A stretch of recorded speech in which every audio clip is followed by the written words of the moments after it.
사무엘상 강의 31번째 시간으로 하나님이 원하시는 순종이라는 제목으로 말씀을 보겠습니다. 저희는 지난 몇 개월간 이 사무엘상 말씀을 통해 계속해서 사울이 어떤 존재인가에 대해서 이야기를 듣고 있습니다. 이 설교를 들으시면서 이 사울에 관한 이야기가 나에 대한 이야기와 아주 유사하구나라는 그런 생각을 하신 분들이 계시다면 지금 자신에 대한 영적 이해가 아주 깊으신 것입니다. 하나님이 말씀으로 우리 죄를 보여주시고 또 그것을 따라 이 사울과 같은 본성으로부터 벗어날 수 있도록 개입하고 있는 은혜를 받고 계신 것이죠. 그런데 또 반면에 이 설교를 계속 들으시며 왜 이 사울과 같은 나쁜 사람 이야기를 계속 이렇게 설교에서 하고 있는 것일까라는 생각이 드신다면 아직 자신에 대한 이해가 아주 미흡한 수준인 것입니다.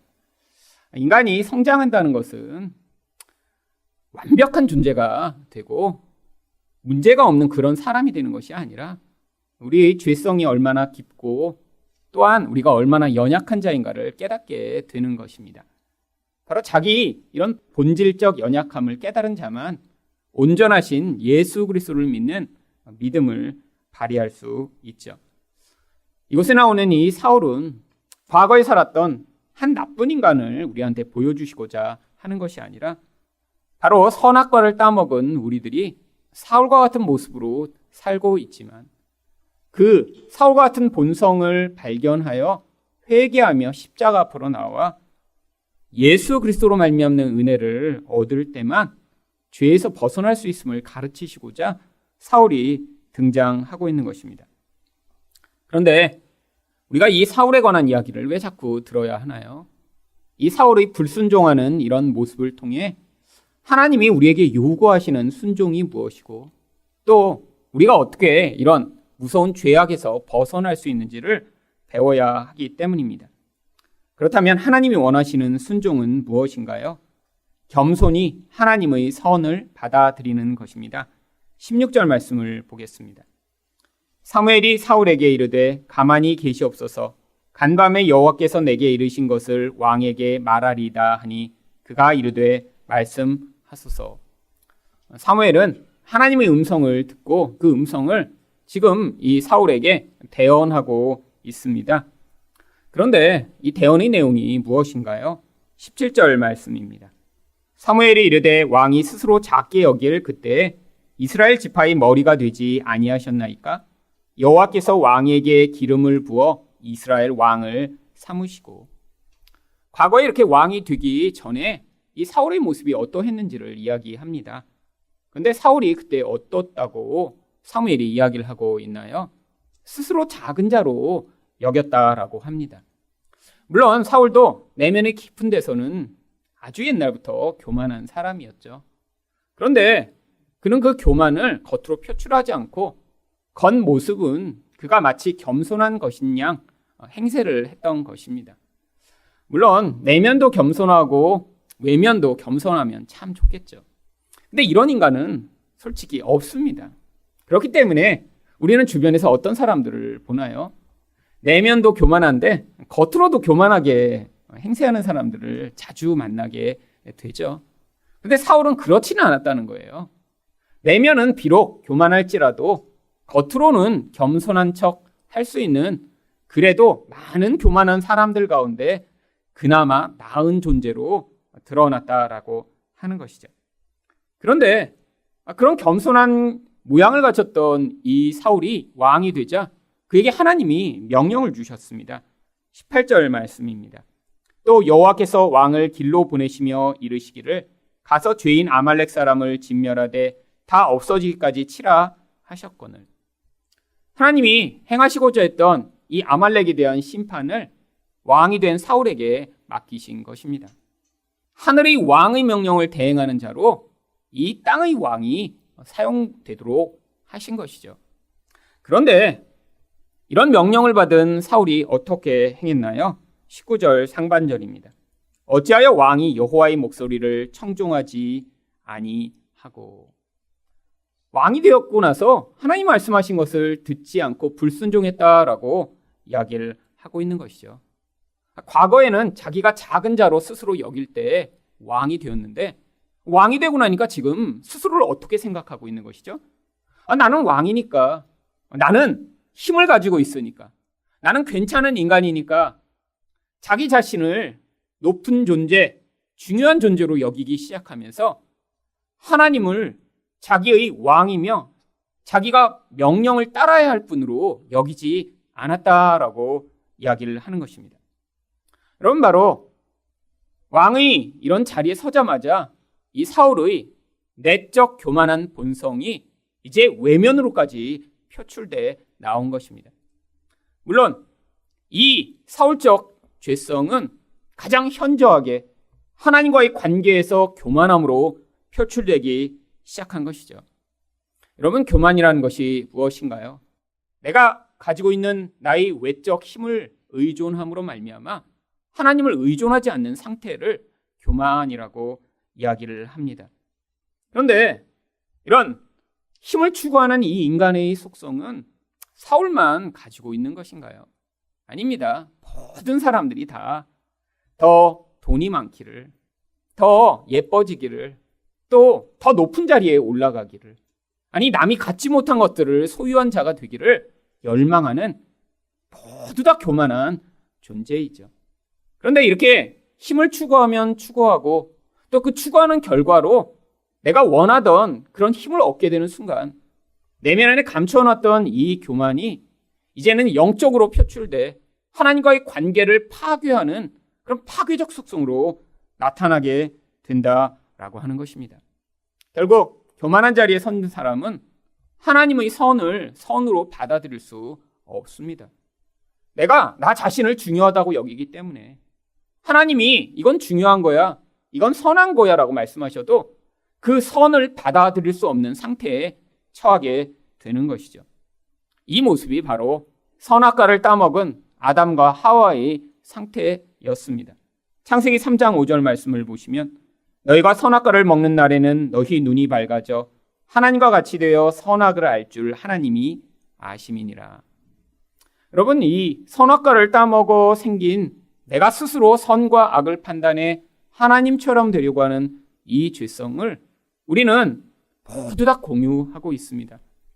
수천 년 전에 살았던 이 사울이라고 하는 한 사람만 이렇게 왕이 되고 그래서 내가 내 눈에 보기에 좋은 것을 선이라고 이야기하며 하나님의 선을 받아들이지 않는 것만이 아니라 우리 또한 끊임없이 내 인생 가운데 내가 좋다라고 생각하는 것들을 정해놓고 내가 그 좋다라고 생각하는 것들을 소유하거나 또 가지게 되면 그것으로 마치 사울처럼 이렇게 교만한 반응을 하게 되는 것이 바로 우리 인생이라고 하는 것이죠.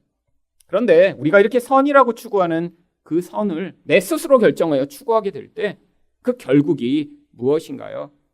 바로 선악과를 따먹은 아담과 하와에게 주어진 결국과 똑같은 결국이 주어져 있는 것입니다. 창세기 2장 17절 말씀을 보시면 선악을 알게 하는 나무의 열매는 먹지 말라. 내가 먹는 날에는 반드시 죽으리라. 여러분, 하나님처럼 되려고 하는 자에게 하나님은 생명과 은혜를 베풀어 주실 수 없습니다.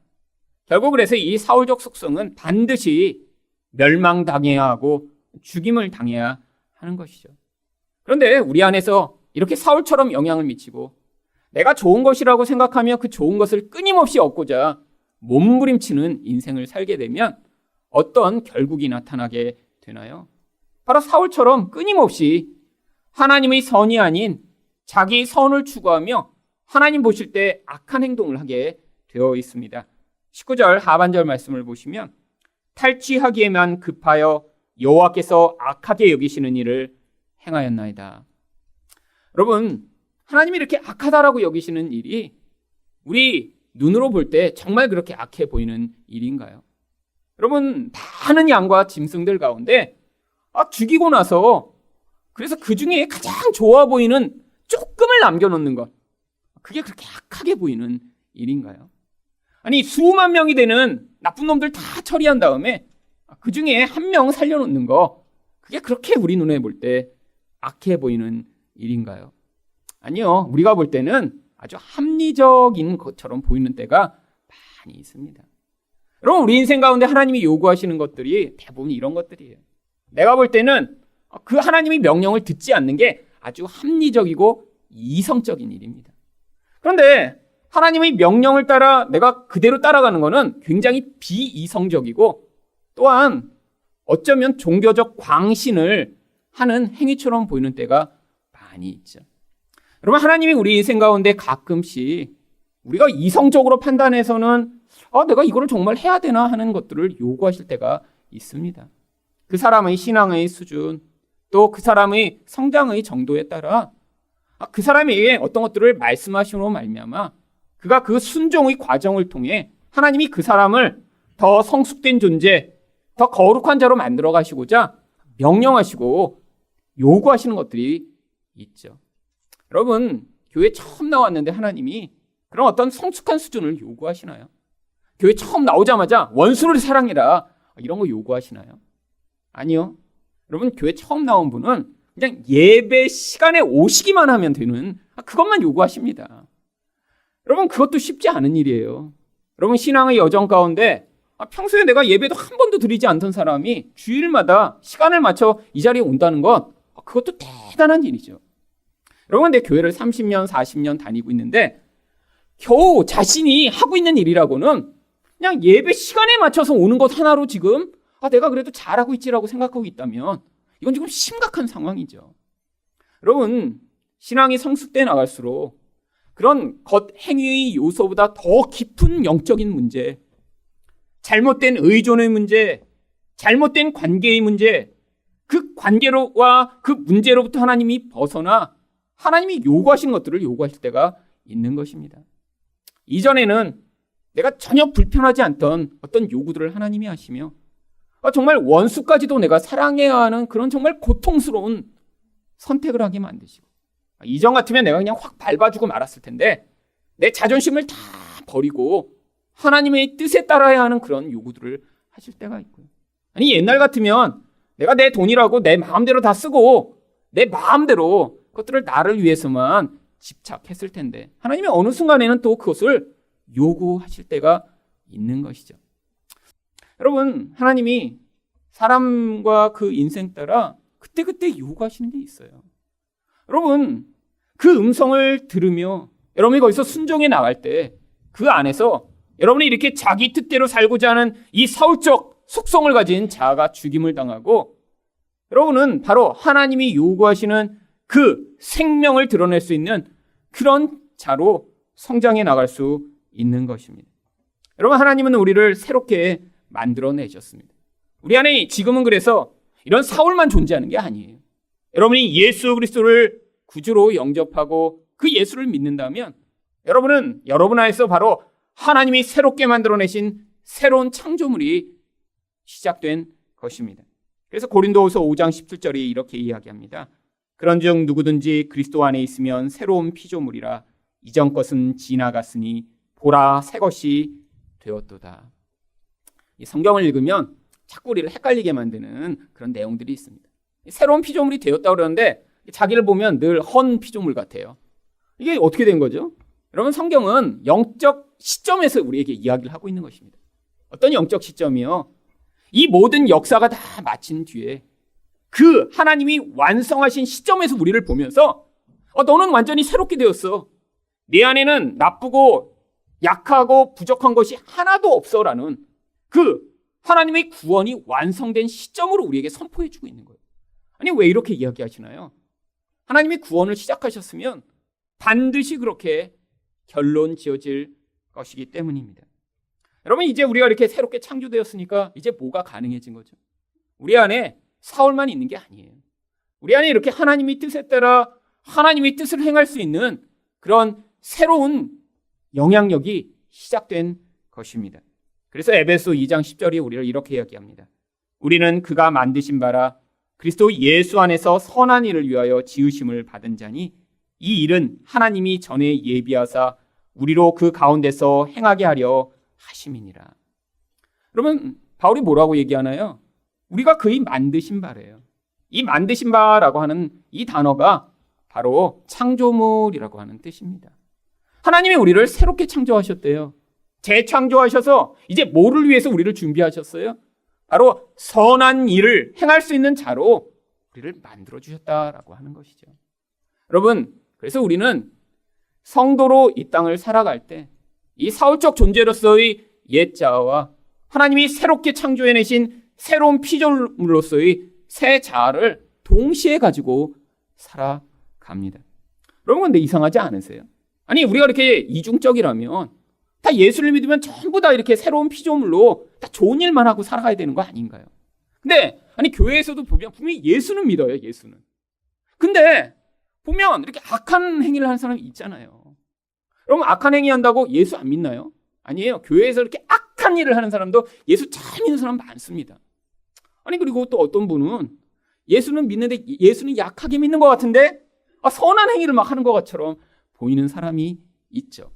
우리의 혼돈이 바로 이런 데서 나옵니다. 여러분, 이 혼돈의 첫 번째 이유는 이 선하다라고 하는 것을 우리가 착각하기 때문입니다. 우리가 생각하는 선은 무엇인가요? 바로 도덕적이고 세상에서 착해 보이는 것이 선입니다. 여러분, 근데 하나님의 선이 무엇인가요?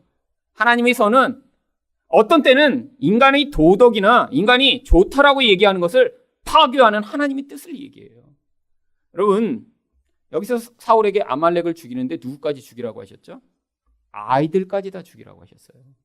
여러분, 이 도덕의 관점에서 보면 악한 거죠. 여러분, 그런데 하나님은 그것을 선으로 여기십니다. 왜?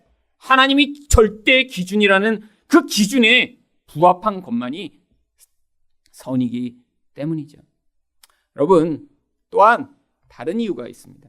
여러분, 신앙생활을 하더라도 우리가 이 옛사람의 영향력이 강력한데 그것을 끊임없이 인정하지 않고 부인하며 내 옛사람이 나를 이끄는 대로 살아가는 인생은 결국 예수를 믿지만 결국 그 안에서 그를 지배하는 이 옛사람의 영향력으로 결국 계속해서 악을 퍼뜨리는 그런 역할을 맡는 경우들이 많이 있습니다.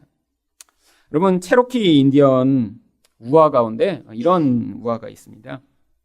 한 체로키 인디언 할아버지가 이제 자기 손자한테 이야기를 해주는 거예요. 자기 손자를 불러놓고 이 할아버지가 이렇게 얘기했습니다. 얘야, 우리 마음속에는 두 마리의 짐승이 살고 있단다. 한 마리는 아주 악한 짐승이고 한 마리는 아주 착하고 좋은 짐승이야. 이 악한 짐승은 분노이고 질투이고 탐욕이며 거만함이고 거짓이고 우월함이란다. 그런데 또 다른 착한 짐승은 친절함이고 겸허함이고 공감이며 기쁨이고 평화이고 사랑이란다. 그런데 우리 안에서 이 악한 짐승과 착한 짐승이 매일 싸움을 한단다. 이 이야기를 듣고 있던 손자가 할아버지한테 물어봤습니다. 할아버지, 그러면 어떤 짐승이 이기나요? 그러면 어떤 짐승이 이길까요?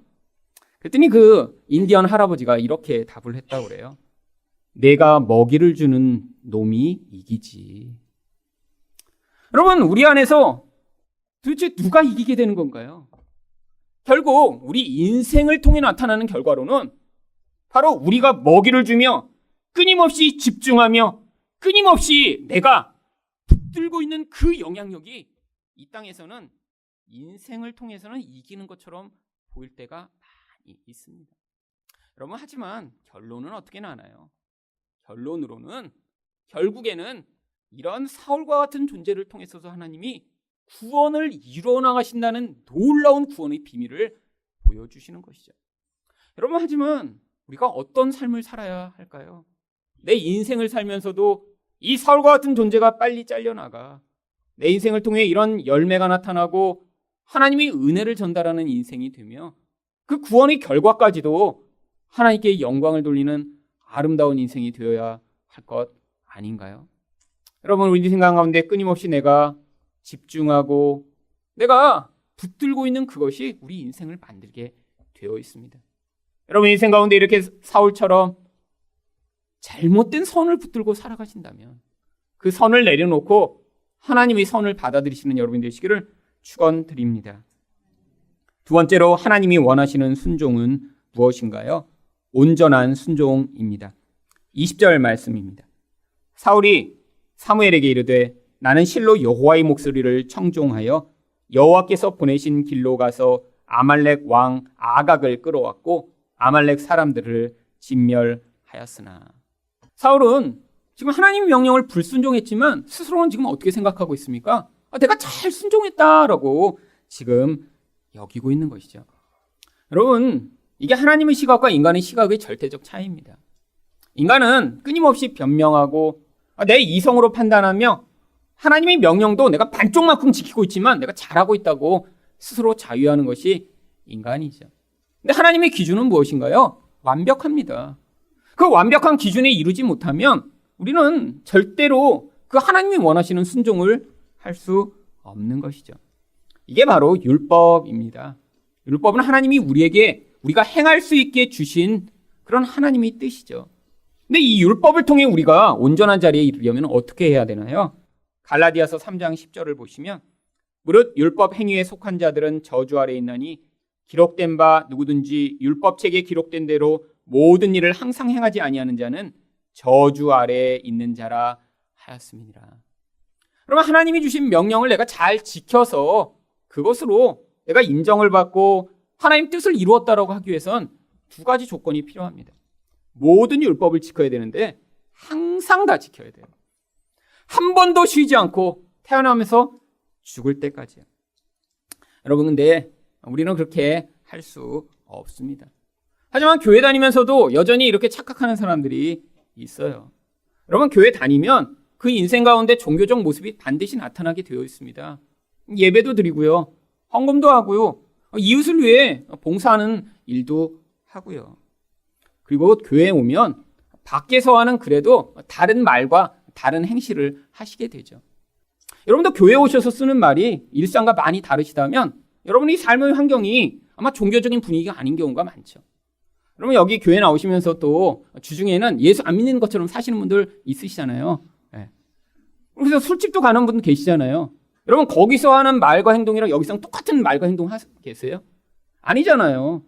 거기서는 아무도 예수 믿는지 모른 척 그런 말과 행동이 자연스럽게 나오고 여기 오면 또 마치 모두 다 신실한 양 이렇게 다 바라보게 되는. 그럼 우리는 우리 삶에서 이렇게 이중적인 모습이 나타나죠. 여러분, 그래서 이 주일에 이렇게 내가 종교적인 모습을 띠면 이게 선해진 건가요? 정말 내가 성장한 건가요? 아닙니다. 여러분, 이게 성장이 아니에요. 여러분, 어떤 분위기가 달라지고 어떤 집단의 그런 시선 때문에 내가 어떤 행동을 한다고 해서 그 사람이 정말 달라진 게 아니에요. 여러분, 군대만 보내도 사람이 달라집니다. 근데 군대 갔다고 정말 달라지나요? 아니죠. 군대 가서 그 분위기 때문에 어떤 행동을 할 수 있지만 그 분위기가 달라지면 또 똑같은 모습으로 변해버립니다. 여러분, 우리 안에서 나타나는 이 사울적 습성을 그래서 이런 종교적인 것으로 덮어버리려고 하면 이게 더 심각한 문제를 일으켜요. 여러분, 우리는 끊임없이 내 안에 이런 사울 같은 무서운 놈이 살고 있다는 걸 인정하고 싶지 않아요. 여러분, 누가 인정하고 싶겠어요? 다 선한 사람인 양, 다 그냥 괜찮은 양, 겉모습도 그냥 이 정도인데 까봐도 별로 나쁜 게 없는 것처럼 보이기를 원하는 게 우리들입니다. 물론 가족들은 그렇게 인정을 안 해도 거기선 힘으로 그냥 조용히 그리고 해갖고 밖에서는 괜찮은 척. 여러분, 이게 우리잖아요. 솔직히 이렇게 부부랑 가족이 이렇게 와도 그럼 불편하잖아요. 그래서 혹시 남편이나 아내가 나의 비밀을 얘기하면 어떻게 하지? 그럼 우리 안에 그런 이중성이 있지만 우리는 늘 어떻게 해요? 그래도 내가 이렇게 일주일에 한 번은 아니 일주일에 2, 3일은 이렇게 잘 살고 있으니까 마치 괜찮은 양. 이게 바로 우리 사울을 가리고자 하는 바로 종교적 행위입니다. 여러분, 그렇기 때문에 이렇게 불순종했다라고 하는 이 사무엘의 질책을 들으면서도 사울이 당장 뭐라고 반응하나요? 21절입니다. 다만 백성이 그 마땅히 멸할 것 중에서 가장 좋은 것으로 길갈에서 당신의 하나님 여호와께 제사하려고 양과 소를 끌어왔나이다. 이 거짓말 한번 보세요. 여러분, 이 거짓말이 여기 몇 가지나 포함된 줄 아세요? 첫 번째, 백성들이 그렇게 한 건데 아니 거기서 살려둔 게 아니라 길갈서부터 끌어왔대요. 또 아니 지금 양을 그냥 남겨둔 게 아니라 제사하려고 지금 거기서부터 끌고 와서 이게 있는 거지. 이거 원래 아말렉 거 아니라고. 그 다음에 또 뭐 하려고 남겨놨대요? 제사 드리려고요. 제사 드리려고. 여러분, 종교적인 것으로 끊임없이 자기 죄성을 감추려고 하는 우리의 모습이요. 여러분이 예배 좀 드린다고, 여러분이 좀 어떤 직분을 가지게 되었다고, 아니 일주일에 하루, 이틀 어떤 종교적인 행위를 한다고 해서 우리 사울적 본성이 사라지거나 변화된 것이 아니라고 하는 것이죠. 여러분, 그래서 제가 자꾸 가장 가까운 관계에서 여러분의 모습을 보시라고 하는 거예요. 여러분의 모습이 10년째, 아니 예수를 믿는다고 하는데도 변화가 없다면, 아니 여러분이 가장 가까운 사람이 여러분을 보면서 아유, 너는 지옥에 가나야 변화될 거야, 이렇게 얘기하고 있다면, 여러분 지금 이거 심각한 것입니다. 여러분이 정말 예수를 믿고 있다면 이런 일주일에 하루 보이는 종교적인 이 현장이 아니라 가장 가까운 사람이 여러분을 보면서 당신이 변하는 걸 보니까 정말 소망이 있다고. 여러분이 여러분 삶에서 이런 변화가 시작되어야 합니다. 여러분, 옛날에 예배 열심히 드리다가 더 열심히 드리는, 그건 요즘 하시지도 않잖아요, 아예. 옛날에 새벽기도 나가시고 수요예배 나가고 금요예배 나가고 주일날 오후 예배 저녁 예배까지 드리신 분이 요즘은 한 번만 드리시잖아요. 이제는 우리 교회 오시면서. 지금 어떻게 된 거예요? 그러면 종교 행위도 안 하지? 남편이나 아내나 애들을 보면 야, 우리 엄마가 옛날보다 더 독해진 것 같아. 그럼 이런 얘기를 지금 듣고 있다면 이거 지금 심각한 거 아닐까요? 그럼 옛날에는 종교적인 행위라도 열심히 했습니다. 그리고 그렇게 하면 조금씩 효과가 나타나는 것처럼 보일 때도 있어요. 왜죠? 물론 여러분 예배 행위를 할 때 그때마다 은혜가 있는 건 아니었지만 그렇게 예배를 드릴 수밖에 없는 자리로 나온다는 것 자체가 마음의 절박함을 가지고 하나님을 찾았을 때잖아요. 지금보다 경제적으로 어려우셨죠? 지금보다 문제가 많으셨죠? 지금보다 내가 해결할 수 없는 상황이 많아서 그래서 그때는 열심히 하나님을 찾았을 때인데 그러니까 또 그때 은혜가 있었는데 지금은 점차 내 삶이 편해지고 옛날에 문제라고 생각했던 그 문제들이 사라지고 나서 종교 행위조차 안 하는, 그런데 삶은 여전히 변화되고 있지 않은 그런 자리에 있다면 여러분은 지금 은혜가 여러분의 삶에 미치는 것이 아니라 사울로 지배당해 여러분의 인생을 마칠 그런 안타까운 운명에 처해 있는 것입니다.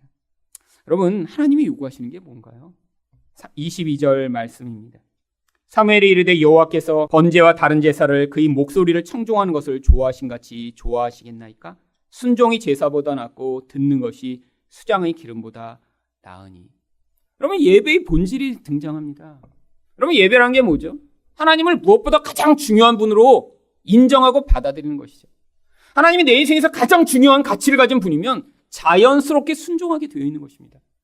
그러니까 이 자리에 나와서 한 번 드리는 이런 예배가 우리 삶에서의 이런 일관된 순종의 결과로 나온 예배가 아니라면 이런 예배 행위 자체는 중요하지 않다라는 거예요. 물론 예배 드리는 거 중요합니다. 하지만 그게 뭐의 결과여야 돼요? 내 삶에서 일상에서 하나님이 어떠신 분인가를 계속 인정한 결과로 이 자리에 와. 우리가 내 시간과 내 관심과 내 돈을 가지고 우리 하나님이 가장 중요하신 분이시다라고 인정해드리는 그런 순간이 바로 예배 행위로 나타나는 것이죠. 내 삶에서는 전혀 순종하지 않아요. 하나님과 관계없이 살아요. 내 마음대로 살아요. 그러다가 이 자리에 일주일에 한 번 와 드리는 이 예배, 이것은 여러분에게 진짜 예배로서 기능을 할 수 없다라고 하는 것입니다. 그러면 어떤 아들이 있는데 부모 말을 태어나서부터 한 번도 들은 적이 없어요. 늘 지 마음대로 살아. 그래서 온 동네 방네 저런 불효자가 세상에 있을까? 이렇게 생각하는데 이 아들이 1년에 하루 생일날만 되면 부모님한테 와서 사랑합니다, 어머니. 아버지, 제가 아버지를 존경합니다. 그리고 생신 선물 드리고 나면 그러면 정말 이 아들이 정말 변했구나. 야, 정말 기쁘다. 그럼 부모가 그렇게 생각할까요? 쇼하는 거죠, 쇼. 하여튼 주일 저녁에 힘들어 죽겠는데 어디서 팔순한다 그래갖고 이제 온 가족을 이끌고 갔어요. 그랬더니 정말 어느 호텔을 빌려갖고 국회의원에다 뭐가 다 초대해갖고 쇼를 하더라고요, 쇼. 근데 부모님 사진 아이들이랑 저하고 그냥 계속 인생이 어떻게 사셨는지 보여주는데 제가 그분 잘 알거든요, 옛날부터. 그렇게 안 사셨거든요. 애들 혁대로 때리고 그런 거 제가 다 알거든요. 자녀들도 얼마나 부모한테 반항하고 저거 이제 얼마나 나쁜 짓을 했으면 들판으로 끌어다가 혁대로 밤새도록 때렸겠어요. 얼마나 말을 안 들었으면. 제가 그거 다 알거든요. 근데 그 영상에는 존경하는 아버지, 사랑하는 자녀, 자녀에게, 아버지에게. 그래서 내가 속으로 쇼하고 있네, 쇼하고 있어.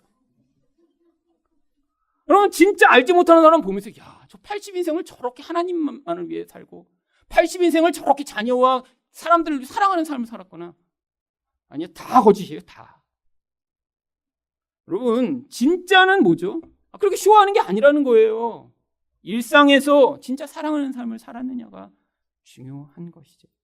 여러분 하나님 앞에 우리 어떻게 살고 있나요? 여러분 옛날에는 사람들이 착각하기 아주 좋았습니다. 왜요? 예배라도 많이 들었어요. 그러니까 일단 새벽 기도 갔다 오고 조금 이제 주중에 힘든 것 같으면 수요예배 한번 갔다 오면서 금요일 날은 또 금요 기도회를 안 했습니다. 금요 철야를 했잖아요. 그래서 새벽 4시까지 그냥 꿀딱 밤을 새고 나면 뭔가 막 하고 있는 것 같은 느낌. 그리고 주일은 아침부터 와서 밤까지 집에 못 가요. 여러분 그러니까 얼마나 영적 느낌으로 살았나요? 여러분 근데 지금은 아무것도 안 합니다, 솔직히. 여러분 지금 예배 많이 듣는다고 뭐가 변화가 나타나는 게 아니라는 거예요. 근데 문제가 생겼습니다. 그러면 주중에 정말 우리가 변화되는 삶을 살고 있나요? 이런 종교 행위를 줄였으면 내 삶에서 정말 하나님이 중심이 되셔서 내 삶을 이끌어가고 계신가요? 아니요. 그 빈자리를 뭐가 차지하게 됐죠? 스마트폰이 차지하고 페이스북이 차지하고 인터넷이 차지하고 여행이 차지하고 맛집이 차지하게 되지 않았나요? 그럼 이게 우리 인생의 모습입니다. 결국 한편으로 치우치면 너무 종교적인 행위라며 나는 괜찮은 사람이야 라고 살거나 아니면 그런 종교적 행위가 사라져버리고 나면 그냥 내 인생의 쾌락을 추구하며 마치 내가 일주일에 한 번 예배드리니까 내 의무를 다하고 있는 것처럼 스스로 자유하며 살아가는 모습이에요. 근데 삶의 중심은 늘 어디에 있어요? 나밖에 없어요. 내 인생의 관심은 나를 위한 인생이에요. 그냥 내가 뭘 좋아하는지, 내가 얼마나 더 맛있는 걸 먹고 싶은지, 내가 어디에 더 즐겁게 나를 만들 수 있는 것인지. 여러분 그 본질의 싸움이 여러분 안에 있습니다. 여러분 그 싸움에 우리가 실패하면 여러분이 앞으로 남은 인생만큼 여러분이 사울은 점차 힘을 가지고 여러분의 인생을 이런 사울처럼 불행하고 악한 결과를 만들도록 할 것입니다. 하지만 여러분이 그 싸움 가운데 매일처럼 실패할지라도 하나님 도와주세요. 예수 그리스도의 은혜를 부어주세요. 저를 붙들어 주세요라고 예수를 의존하며 걸어가시면 지금은 넘어지고 쓰러질지라도 차츰 여러분의 인생을 통해 이 놀라운 은혜의 결과가 나타나게 될 것입니다. 여러분 이런 사울적 행위의 근본이 그런데 어디에 있나요? 23절 상반절입니다. 이는 거역하는 것은 점치는 죄와 같고 완고한 것은 사신 우상에게 절하는 죄와 같음이라. 여러분 이게 영적인 거라는 거예요. 우리가 싸워서 될 문제가 아니라는 것입니다. 마치 점치고 우상 숭배하듯이 바로 그 인생의 본질을 지배하는 이 영적 힘은 내가 한두 번 싸워서 될 문제가 아니라 그렇기 때문에 예수 그리스도의 은혜가 필요한 것이죠. 여러분 이게 바로 사울의 인생의 결국입니다.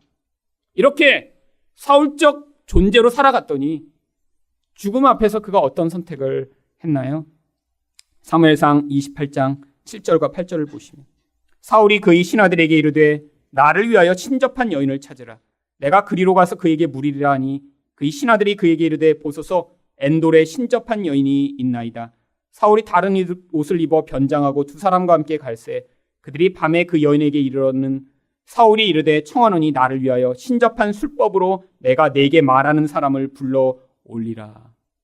여러분 이게 바로 사울의 인생의 결국입니다. 우상 숭배라는 본질이 살 때는 예배하려고요.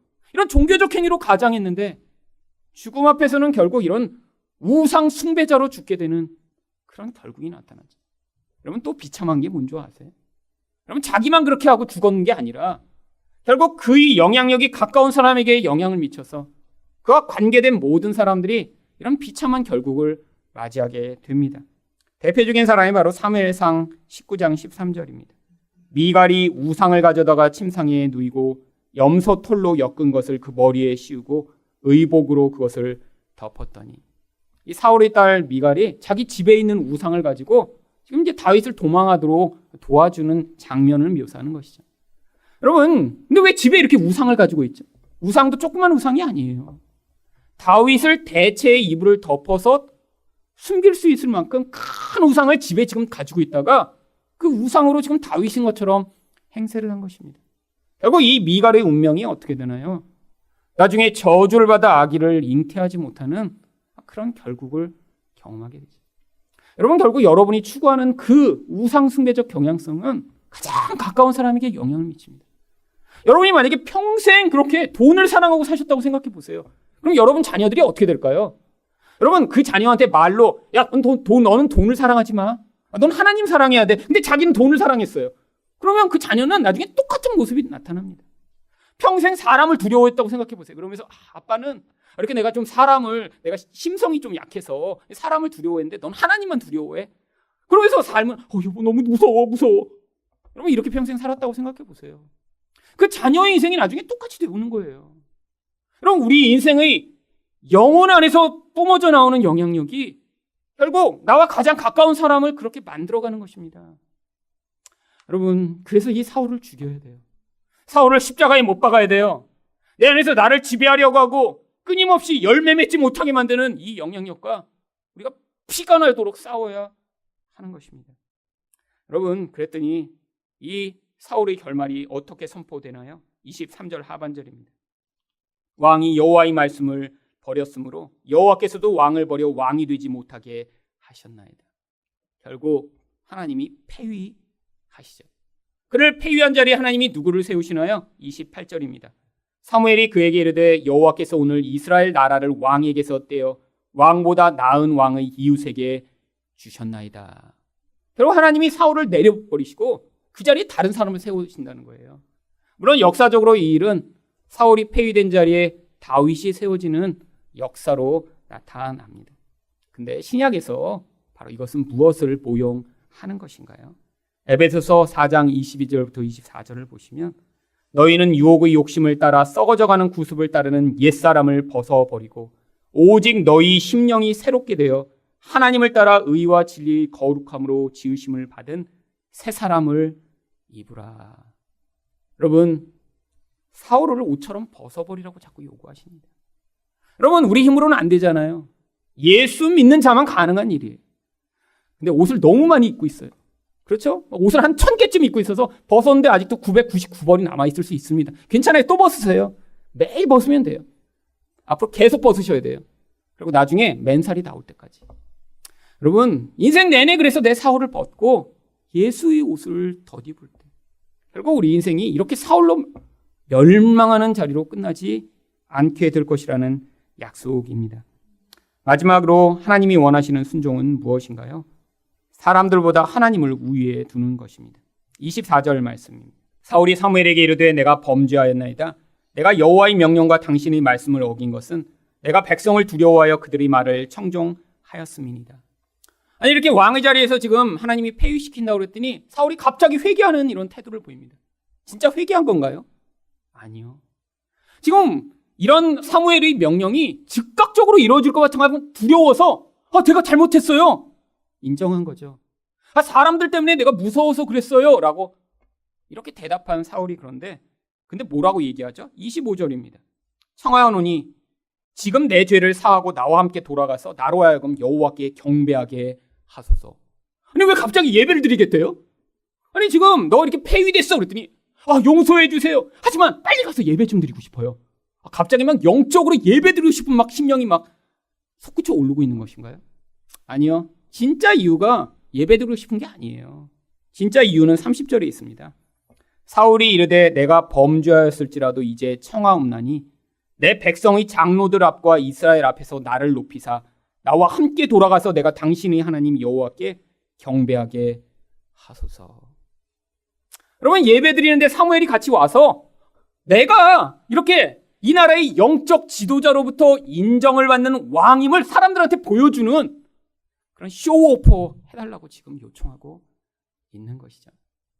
여러분, 이게 사울입니다. 이게 사울이. 그로부터 말미암는 모든 종교적 행위도 다 자기를 위한 것이죠.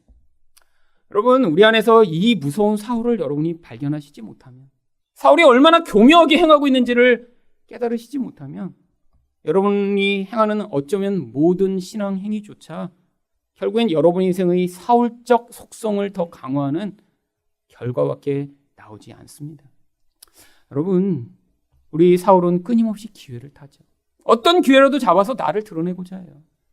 근데 지금 우리가 그렇게 살고 있잖아요. 사람들에게 보이고자 하는 그런 행동, 그 모든 이면에 사울이 영향을 미치는 것입니다. 여러분, 결국 우리 인생 가운데 끊임없이 이 싸움을 우리는 지나가야 합니다. 사울은 계속해서 무엇을 요구하나요? 하나님의 선을 거부하며 이게 내가 옳은데 하나님 이거 하고 싶어요라고 주장하겠죠. 또한 그러니까 온전한 순종이 불가능하며 내가 합리적이고 이성적인 수준에서만 하나님 말씀을 따르겠죠. 또한 끊임없이 사람들을 염두에 두고 행동하기 때문에 그 사람의 시선이 미치지 않거나 아니면 내가 그 사람들로부터 두려움 그런 반응을 받게 되면 결국에는 불순종하는 반응을 하겠죠. 그런데 이 사울적 존재를 십자가에 못 박으시고 그 사울이 아니라 다윗과 같은 새 사람으로 열매 맺는 인생 되시기를 예수 그리스도로 축원드립니다.